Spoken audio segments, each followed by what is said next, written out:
अवसर मिला।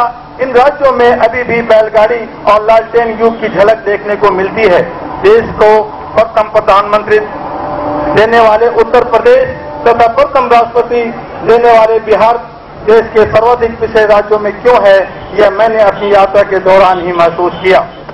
प्रशासन के दो रूप देखने को मिले। अपने समर्थ हुए विरोधियों के साथ अलग अलग व्यवहार किया जाता है।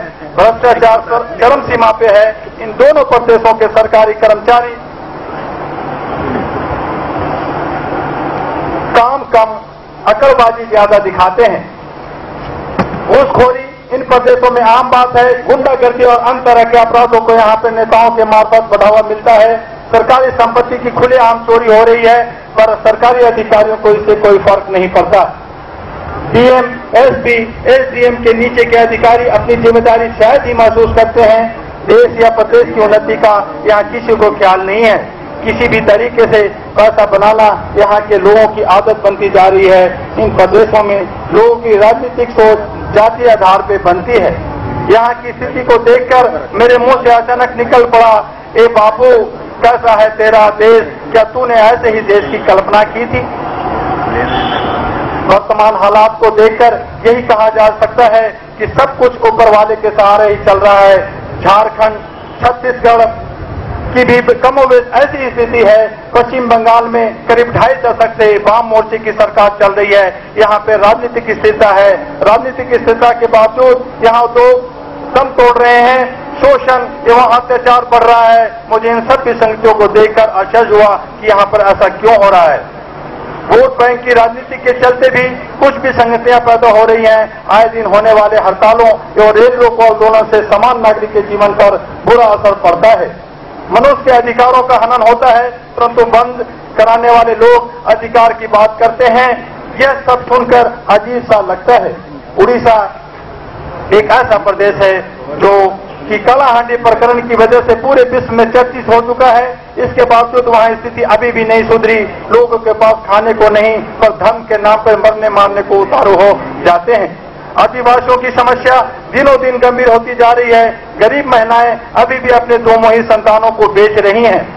महिला उत्पीड़न अभी भी आम बात है। अभी भी इस प्रदेश में सैकड़ों वे हजारों की संख्या में ऐसे परिवार हैं जिनके पास तन ढकने के लिए कपड़े भी नहीं बन चुका है। विज्ञान व तकनीकी के क्षेत्र में दुनिया के अग्रणी देशों के साथ खड़ा है, पर जब मैंने उड़ीसा में यह मंजर देखा तो यह मन कहने को बाध्य हो गया, इनसे क्या भूल हुई जो ये सजा इनको मिली। ये भी तो अल्लाह के बंदे हैं, इनके साथ नाइंसाफी क्यों? विकास की योजनाओं का लाभ चंद लोगों की ही क्यों मिल पाता है? मैं तो कहता हूं आजादी के बाद हमने बहुत कुछ दबाया है। हमारे जनप्रतिनिधि सच को सच कहने में हिचकते हैं, पर हम तो सच जरूर कहेंगे, क्योंकि हम लोगों को हकीकत से रूबरू कराने के लिए ही निकले थे। दक्षिण भारत के राज्यों की स्थिति भी अच्छी नहीं है। इन क्षेत्रों के पढ़े लिखे युवक विदेशों में पलायन करते जा रहे हैं तथा महिलाएं भी शिक्षित होने के बावजूद काम न मिल पाने की वजह से अपना घर छोड़ रही हैं। इन राज्यों में भ्रष्टाचार की वजह से तमाम विसंगतियां पैदा हुई हैं। इन प्रदेशों में कुछ ऐसे नागरिक भी हैं जो बार बार आपदा के शिकार हुए हैं, पर अभी भी वे ऐसी जगहों पर रह रहे हैं जहां से उन्हें हमेशा मौत नजदीक दिखाई देती है। महाराष्ट्र, गुजरात, मध्य प्रदेश, राजस्थान में भी अलग अलग तरह की समस्याएं हैं। इन प्रदेशों में असमानता की लंबी चौड़ी खाई है। कोई खाते खाते मर रहा है तो कोई बिना खाए मर रहा है। हजारों की संख्या में लोग यदि ऊंची अट्टालिकाओं में रहते हैं तो लाखों की संख्या में लोग झुग्गी झोपड़ी वे फुटपाथ पे सो रहे हैं।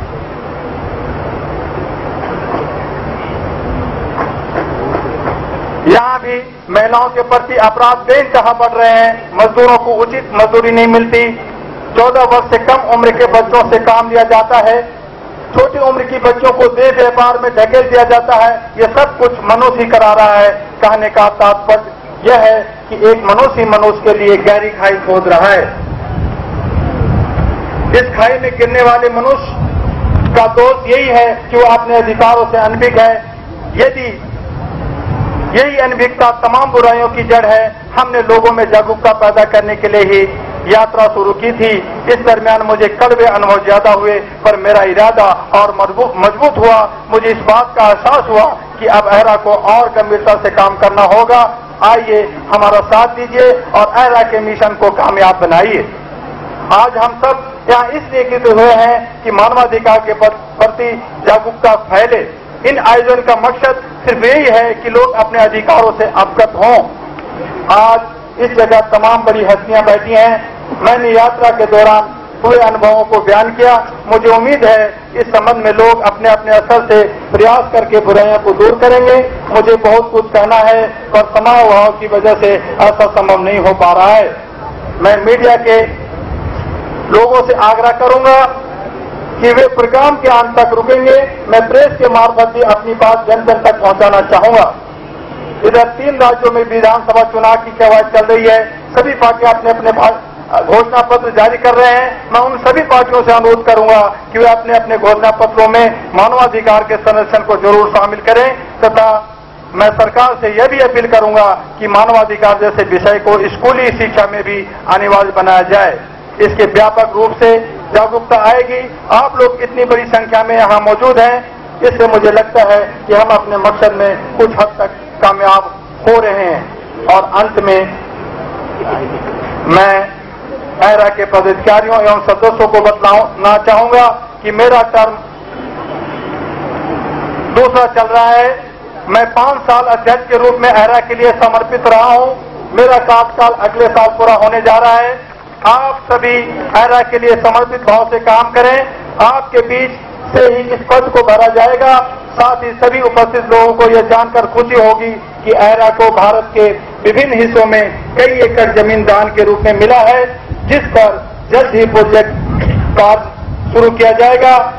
इसके लिए आप सभी आगे आए। अगले माह फरवरी के प्रथम सप्ताह में पुणे में 200 से अधिक सामूहिक विवाह ऐरा के बैनर पर कराया जा रहा है।